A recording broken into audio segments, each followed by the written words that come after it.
I'm actually preparing another episode of the Laurie Vallow podcast. However, some things are really getting under my skin, and I feel it's time for another episode on Watts. So, back to Chris Watts, the covert narcissist.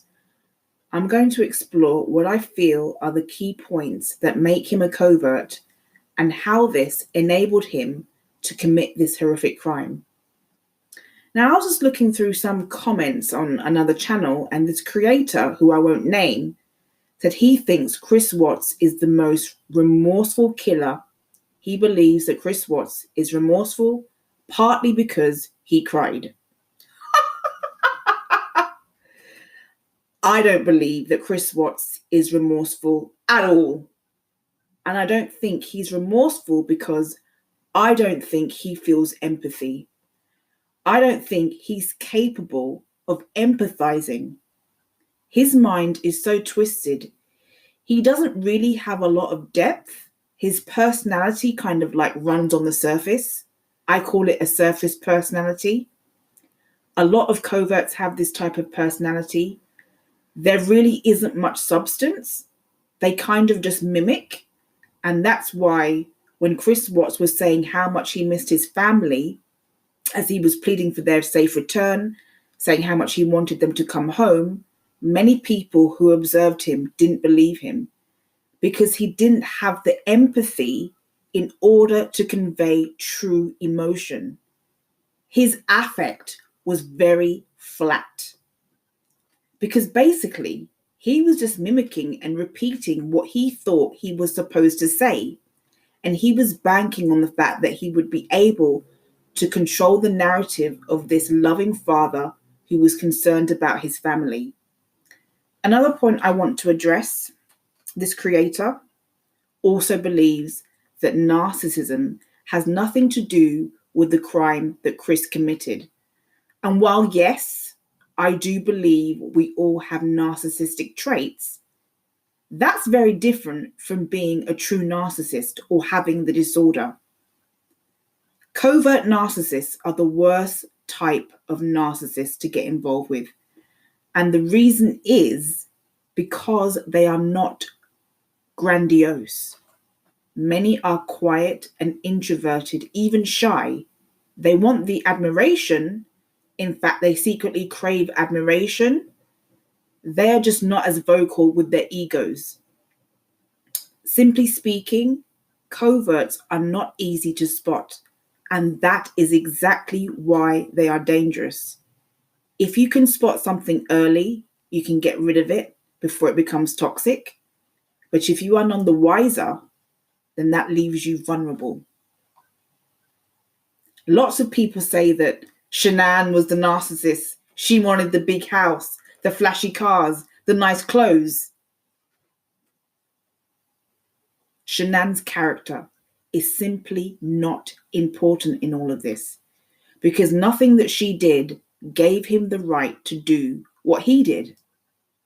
Shanann didn't have to be perfect, and she is the victim.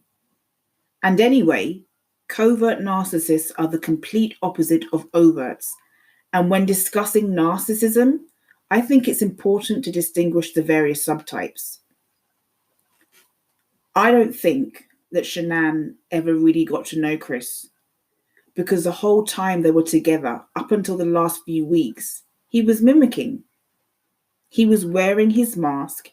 He was doing what he thought a loving father and husband is supposed to do.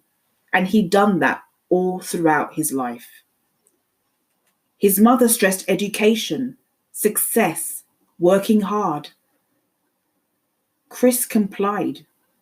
He was compliant with his mother and her expectations until he met Shanann. And when he was with Shanann, he was compliant of her expectations. Chris Watts was never able to be himself. He was never being his true self. He was mimicking the entire time. So no one knew who he really was, not his family or Shanann. Because if Shanann had any inkling of who he was, she would not have stepped foot in the house on that fateful night. Lack of empathy is one of the most common traits of both narcissists and sociopaths. And for me, this is the key to unlocking the true nature of Chris Watts. His lack of empathy, his lack of regard, to commit a crime like that and then to continue with your day as if nothing happened. How remorseful could he really have been? Shanann had been devalued, gaslit, then discarded in the most barbaric way. It was the most extreme version of the narcissistic discard. But what really makes him a narcissistic sociopath? Because I think the psychopathy of him is really important to note.